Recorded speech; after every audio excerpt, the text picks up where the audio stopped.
Nunca escuché una frase que dice, me duele todo, no Sí. puedo más, me duele todo. Obvio. Escuchó eso, Sí, ¿no? yo no lo digo eso, ¿no? No, usted, Ah, usted de mí no se nunca queja, lo usted no se escucho. queja, usted Nunca nunca me se quejo. queja. Vamos a hablar acerca de fibromialgia. Estamos con el doctor Gustavo Citera, médico clínico y reumatólogo. Gracias por haber venido, Gracias. un placer. Qué tema importante la fibromialgia, ¿no? Uno escucha mucho hablar de esto. A veces he recibido mujeres en el sanatorio y me dice, doctor, yo tengo fibromialgia. Aprendí esto hace ya varios años. ¿Es una enfermedad? ¿Es una condición? ¿Es una enfermedad reconocida por la OMS o no?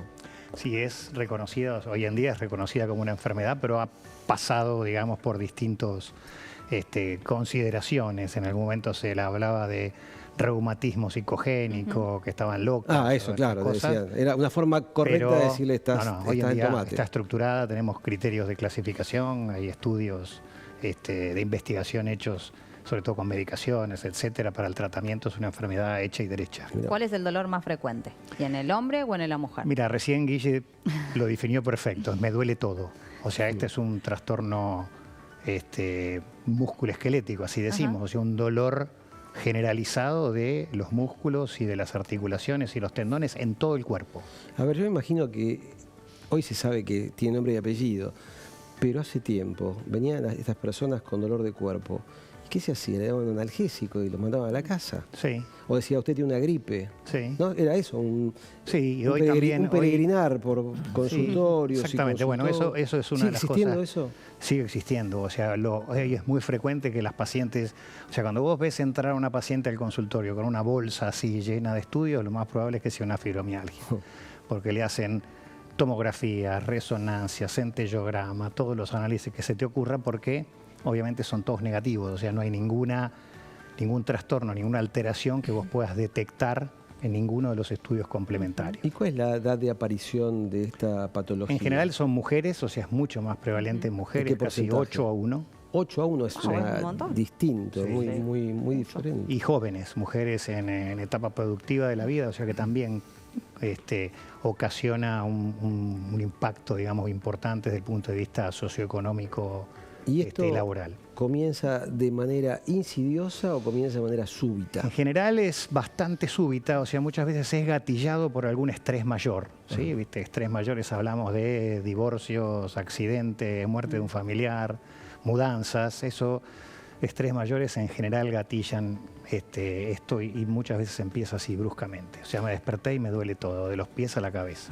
Y uno del laboratorio que le pide los análisis de sangre, ¿aparece algo acá, un marcador, algo que diga, puede ser esto? Nada. Todo lo que estudiamos, todo lo que hemos hecho, hasta investigaciones profundas, inmunoblotting, con lo que se te ocurra, nunca se encontró nada. Y acá tenemos a esta persona de frente y de espalda. Y nos va a tener que explicar, porque los Estos que no son somos regiones. doctores me tiene que explicar qué regiones son. Estas son regiones dolorosas qué se que basan. hoy se utilizan como criterios de clasificación de estas patologías. O sea, cuando vos haces, por ejemplo, una investigación clínica de una medicación para el tratamiento, en general los pacientes los clasificás para que sean homogéneos o uniformes. Sí. Estas son 19 regiones dolorosas, y si un paciente tiene 7 o más de estas acompañada de otros síntomas, que en general son trastornos del sueño, depresión, cansancio, fatiga, como decimos nosotros, eso cumple los criterios de clasificación y de esa manera Pero dijiste una palabra que me suena a una enfermedad que alguien me la ha contado. ¿Esto tiene que ver con fatiga crónica? Muchas veces sí, o sea, muchos pacientes con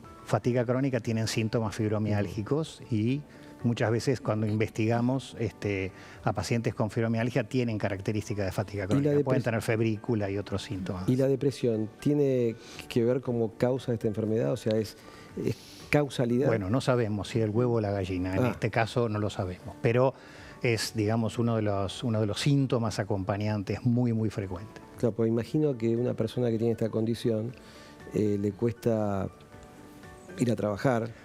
La familia, digamos, de alguna manera dice, estoy cansada de escucharte, o estoy cansado de escucharte, de que estás siempre cansada, de que te duele todo, vas al médico, el médico te dice que no tenés nada y vos seguís yendo al médico y tenés 200 millones de estudios y te pasás todo el día revisando la cartilla. Me imagino que esa conversación debe existir. Tal cual. También tienen trastornos cognitivos, pobres, porque todo esto les genera eso. Muchas veces les pedimos que vengan con los familiares para que escuchen de nuestra boca que esto realmente existe, o sea, que no es que estén locos o locas, sino que realmente esto existe. Hay preguntas de nuestros compañeros, Doc. Bien. Doctor. ¿Qué tal? Yo quería Dale. preguntarle, ¿qué es más común? ¿Encontrar sintomatología de dolor en varias zonas del cuerpo, en varios fallos musculares o específicamente en el pecho, en los brazos, en una parte sola? No, o sea, una cosa es el síntoma que te refiere. Lo que te va a decir la paciente es que me duele todo. Me duele todo. Me levanto a la mañana como si me hubieran morido a palos, porque en general también se asocia con trastornos en el sueño. Pero cuando nosotros las revisamos, ¿sí? O sea, lo que tienen es un aumento en la sensibilidad del dolor. O sea, lo mismo que para vos o para mí esto no es nada, cuando vos los palpás saltan de dolor, ¿sí? En general nosotros lo hacemos a ojo, o sea, haciendo presión, una presión leve que apenas te blanquee la uña, ¿viste? Sí. Pero ahí también, pues, cuando hacemos estudios de investigación, hay, digamos, presionómetros, digamos, que utilizamos para ejercer una presión uniforme. ¿Y los puntos dolorosos varían de persona a persona? Sí, ¿O son siempre los mismos puntos? No, pueden variar. Hay muchos que tienen, o sea, históricamente describíamos, vos te debes acordar, 18 puntos dolorosos. Bueno, eso ya no lo utilizamos tanto, o sea, los puntos siguen existiendo, pero ya no los usamos tanto para la clasificación. Pero hay personas, lo más frecuente es que en esta zona de acá de las caderas, en los trocánteres, tengan dolor, o sobre todo en esta zona de acá de la región de los trapecios, etcétera. Ahora, me imagino lo complejo que debe ser el tratamiento, ¿no? Porque hay un montón de factores que intervienen en esto, la parte psicológica, porque además la persona está deprimida porque no puede hacer nada, no puede llevar a los chicos al colegio, no puede realizar tareas del hogar, no puede ir a trabajar, tiene una mala relación con su pareja, tiene una mala relación con sus amigas, porque le dicen, che, vamos a comer algo, y decís, voy a llamar a Sol Urroz, no, Sol, mirá, me siento mal, pues no la llamo más a esta, que siempre que la llamo le duele todo, siempre se vive quejando, está bajoneada, se vive quejando. El golpe psicológico debe ser muy grande, quedan como aisladas, ¿no? Totalmente, y en cuanto al tratamiento, si vos me decís de la A a la Z, decime una letra y yo te digo una medicación que se ha usado para el tratamiento. No me digas, ¿tanto es esto? Lo que se te ocurra. Pero por eso una cosa importante que vos dijiste es esto, lo más importante en todos los pacientes con fibromialgia es primero que sepan lo que tienen. Porque lo Ese es el tema, porque apenas me duele algo, yo he escuchado, voy a la masajista. Me duele acá, me duele van acá, recorriendo distintos lugares y no tienen nada. Van tirando. A los teólogos. Que sepan lo que tienen. Tal cual. Recién ustedes hablaban de esto que no lo googleen y eso, pero a veces si googlean en sitios de información, o sea, nosotros los referimos a la sociedad, a la página nuestra de la Sociedad Argentina de Reumatología, donde hay información de calidad y donde ven escrito que eso existe, entonces se sienten identificadas y por primera vez identifican que eso existe.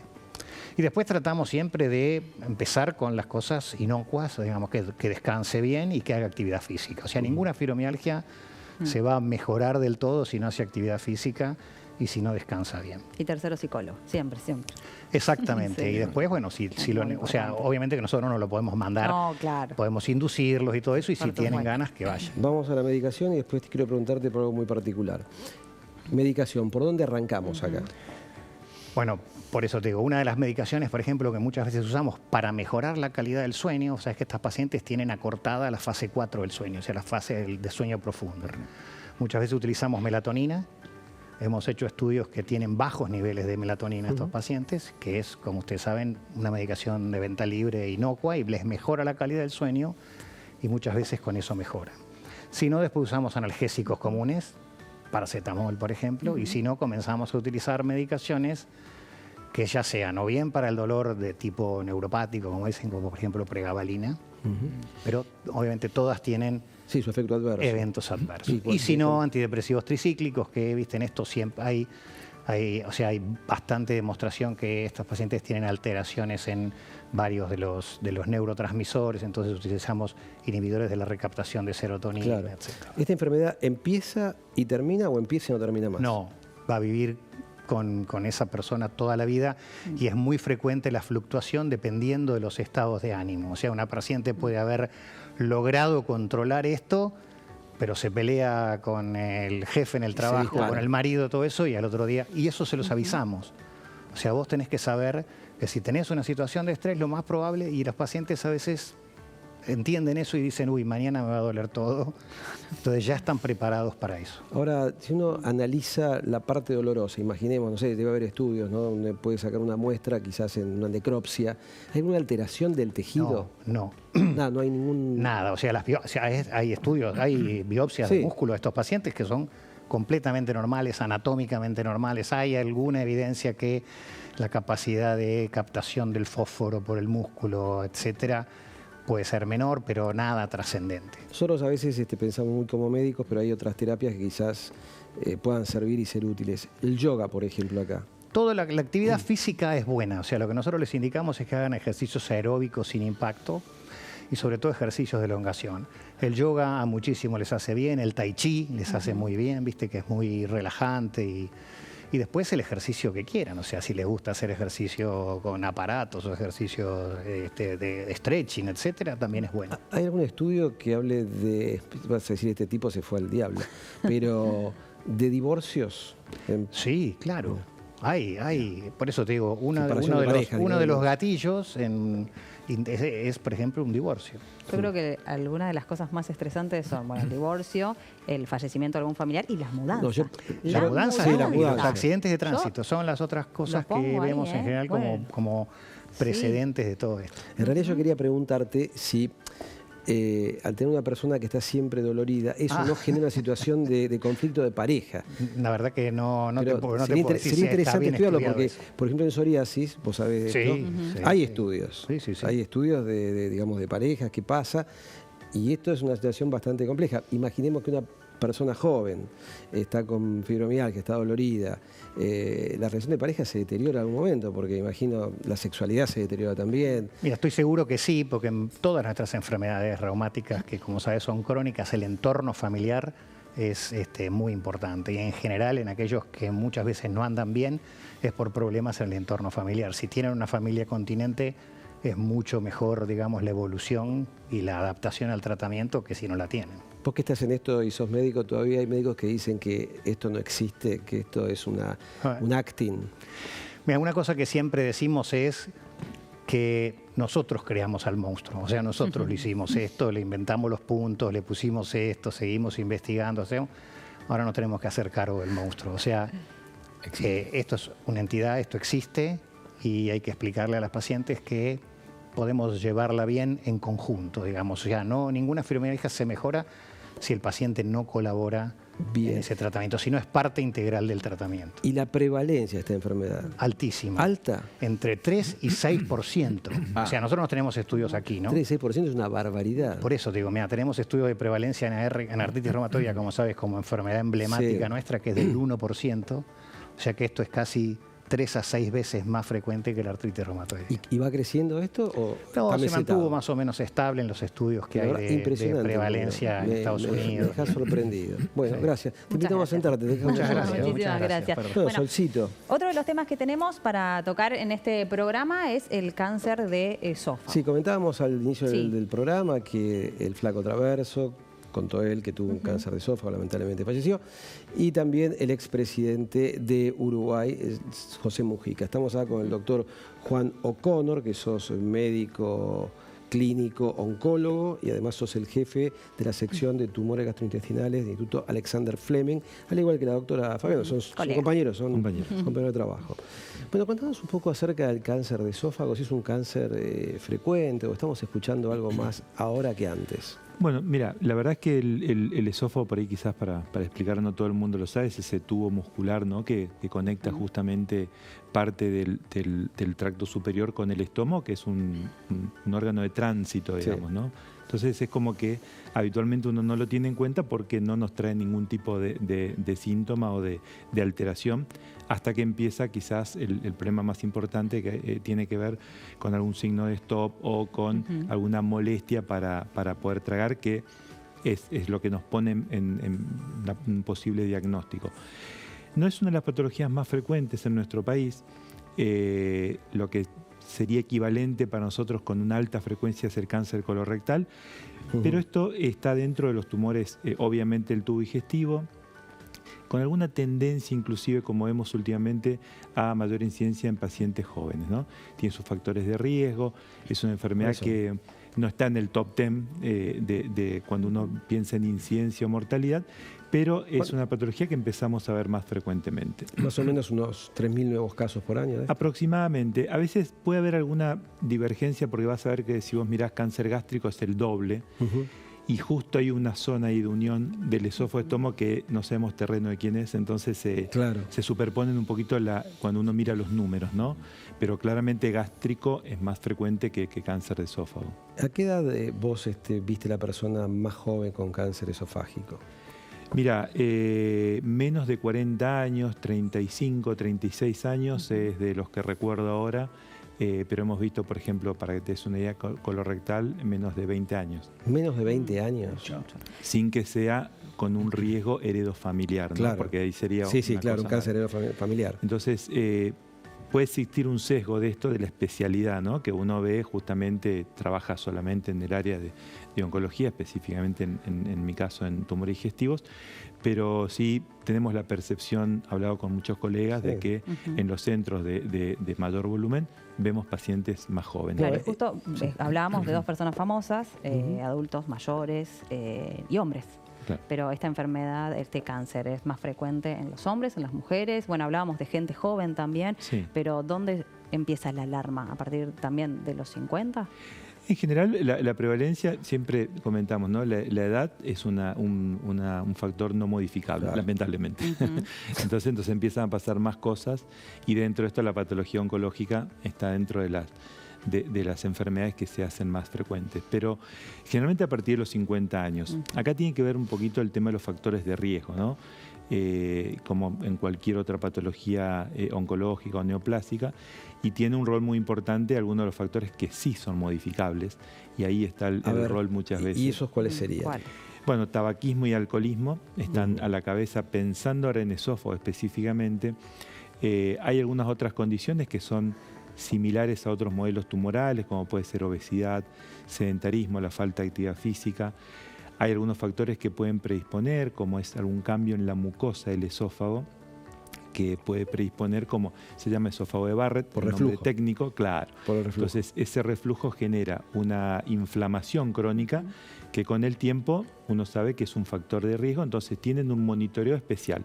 Son situaciones especiales que uno debe controlar porque esa persona tiene más riesgo que un vecino que no tiene esa alteración a nivel del esófago. Dentro de la vida diaria y de los hábitos que uno tiene, hay cosas que son, perdón, pero una pavada, como alimentarse bien, hacer ejercicios, cosas básicas que tal vez lo podemos hacer a diario, pero otras, como la que acabas de mencionar, tal vez no las sepamos sin un estudio, claro, sin un control. Un factor que es un poquito más popular, yo, como soy del norte, el mate. El mate, exacto. Te iba a decir eso, frío caliente. Frío caliente. Mate ahora. Frío caliente. No lo quería decir porque tengo el hábito del mate, entonces, pero bueno, lo ideal sería evitar temperaturas extremas, sobre todo, ¿no? Porque eso genera, se ha visto que es un factor de riesgo. Imagínense que en ese tubo justamente esa temperatura genera alteración o disrupción de la parte de la mucosa, entonces puede ser un factor predisponente. Tratar de evitarlo porque es un hábito muy, muy frecuente, ¿no? Entonces, bueno, con algunos cuidados que tenemos que hacer. Sí, por favor, supuesto. Sí. ¿El reflujo, que es tan frecuente en la población general, puede ser un factor de riesgo o no? Claro, el reflujo va acompañado, por ejemplo, es típico, ¿no? Una persona con excedida de peso que tiene a su vez algunos hábitos y en relación al sedentarismo y alteración, ese reflujo lo que genera es una inflamación del esófago y eso a veces termina en alguna inflamación crónica, que es un factor de riesgo. Claro. Eso genera un tipo de tumores que es el adenocarcinoma. Hay otros tipos en el esófago. Los epidermoides. Los epidermoides que son como dos enfermedades que conviven en un mismo órgano con algunas características distintas. Bien. Pero es un factor asociado claramente. Está muy bien. Dijiste sintomatología y hablaste de dificultad para poder tragar. ¿Esa dificultad es para algún tipo selecto de alimentos o todos los alimentos generan esa dificultad? Bueno, generalmente es un problema más mecánico, ¿no? Entonces, quizás la persona lo relaciona más con lo sólido a veces que es con lo líquido. Hay algunos pacientes que, por ejemplo, tienen una característica como tos muy pertinaz y a veces tiene que ver mucho más con el reflujo que con una patología de tipo neoplásica, pero bueno, ¿Por qué digo esto? Porque son síntomas que a veces se comparten o pueden confundirse y hacer que se demore el diagnóstico. Y eso nos pasa muchas veces en la práctica. Pero bueno, nosotros generalmente vemos al paciente ya con el diagnóstico, entonces no estamos en esa etapa previa. Sí están los médicos clínicos, gastroenterólogos, etcétera, que sí tienen que tenerlo en cuenta ante síntomas que persisten en el tiempo, que el paciente a veces logra identificar que hay... Quizás diría que inclusive ellos mismos dicen algún stop y lo señalan en qué zona del esófago lo sientan, ¿no? ¿Dolor? Bueno, el dolor es otra de las características. Cuando hay dolor ya suele ser o estar un poquito más avanzado por las características clínicas.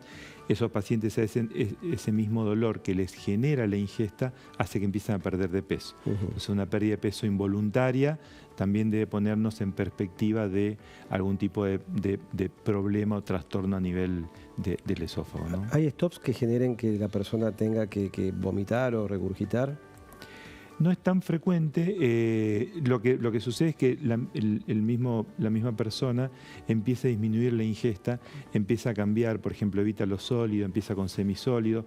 Son como adaptaciones que va haciendo y que inherente, digamos que el problema más importante es justamente la pérdida de peso, y ya en situaciones más extremas, digamos, sí, pueden tener reflujo o vómitos, ¿no? Porque genera una dilatación más importante el esófago y eso ya lo pone más. Y con respecto al diagnóstico, ¿cuál es la metodología diagnóstica? ¿Cómo arrancaríamos con una persona que llega a tu consultorio y yo voy a verte y te digo, mira, Juan, como me siento que la comida me queda acá, tengo que tomar líquido para que me baje?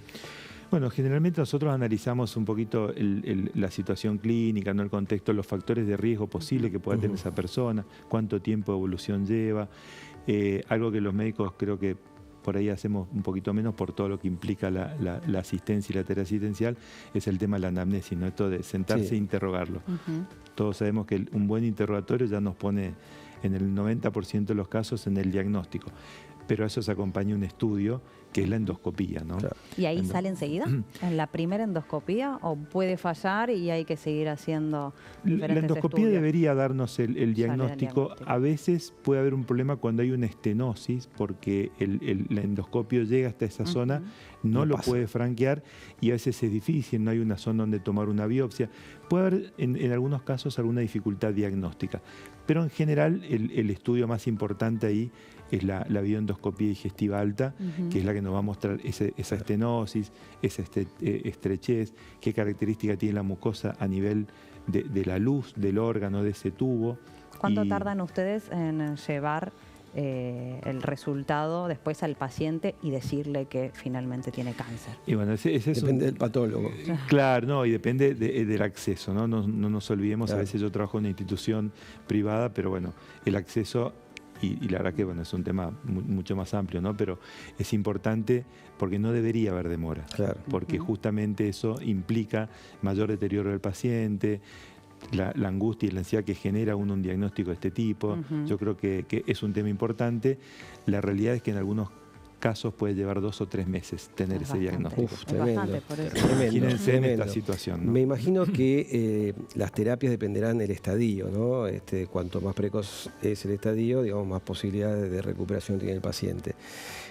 Con respecto a la quimioterapia, radioterapia, el uso de stent, cirugía, ¿qué es lo que de inicio un paciente con un carcinoma localizado, digamos, que no se ha extendido, qué se puede hacer con esa persona? Bueno, en general, digamos, las estrategias terapéuticas son las que se utilizan en otras patologías oncológicas, ¿no? Acá lo que es muy importante es establecer bien cuál es el rol que tenga un tratamiento previo a la cirugía o si ese paciente tiene que ir a una cirugía de inicio. ¿De qué depende? Depende del nombre y apellido, o sea, qué subtipo tenemos. Claro. Hay algunos como los epidermoides que en algunos casos pueden ser de tratamiento o de resorte de quimio-radioterapia y no necesariamente requieran la cirugía, o sea que es una terapia definitiva, pero la contrapartida, que es el otro subtipo, que es el adenocarcinoma, generalmente debería terminar con una cirugía, hablando de enfermedad localizada, porque es un tratamiento, como decimos, con intento curativo. Claro. Entonces ahí se plantea si va a haber una cirugía inicialmente, si va a haber un tratamiento. En general, conceptualmente, en esófago, todo lo que vayamos a hacer siempre es mejor hacerlo previo a la cirugía. porque la condición general es mejor del paciente, porque eventualmente la mejor estrategia es la combinación de cirugía más algo, y ese algo siempre es mejor hacerlo previamente, digo de manera general, ¿no? Cuando hablamos de tratamientos curativos, y ese algo suele ser quimioterapia y radioterapia, que ofrece, la verdad, que muy buenas posibilidades hoy de Y la gente se- Parte- conseguir. la Esa última es la pregunta. última, vale. El tema de la cirugía, ¿es por la boca o se abre aquí? Son cirugías complejas esas, ¿no? Que habitualmente tienen un doble abordaje, porque imagínense que la cirugía es una esofagectomía total, o sea, Sí. se saca todo el tubo, hay que hacer una unión y restablecer el tránsito. Entonces, suelen ser cirugías complejas y suelen tener abordajes a nivel cervical y a nivel abdominal. Claro. Yo no soy cirujano, pero bueno, Interesante. pero realmente es una cirugía que requiere, digamos, tener la persona en el mejor estado posible, por eso comentaba lo del tratamiento, y en un equipo multidisciplinario por todo el sostén posterior, ¿no? Sí, a veces cirugía hay Perfecto. que hacer un tubo con el estómago para que pueda llegar hasta acá, hasta la zona de la garganta. Claro. Y de ese modo, bueno, cumplir la función de tránsito. Si no te queda, un esófago mide más o menos 25 o 30 centímetros, te queda un espacio muy grande que es difícil de completar. Claro. Bueno, la verdad que es súper interesante, ¿eh? Te agradezco por haber venido. Gracias. Gracias, doctor D'Agata. Nos vemos pronto. El saco, acuérdese que para mí, vamos a saludar allá a la gente. Tiene que achicarlo un A la poquitito. doctora Fabiana. Muchísimas gracias. Se quedó la doctora, tenía que irse, Sí, se sí. quedó. Llega tarde a todos un lados. compromiso. La culpa nuestra, es la culpa No, de gracias. Solu Rossi, de Capulla. Sí, no, sí. no va culpa. Gracias, Gustavo, muy amable. Gracias a Usted ustedes. habló muy Gracias. bien, ¿eh? Y nos vemos el próximo. La próxima semana, nos vemos, próxima semana. como siempre. Le mandamos un saludo. Que tengan linda Gracias, semana, Capu. Chao. Buena semana. Un placer, chao. Un placer, como siempre.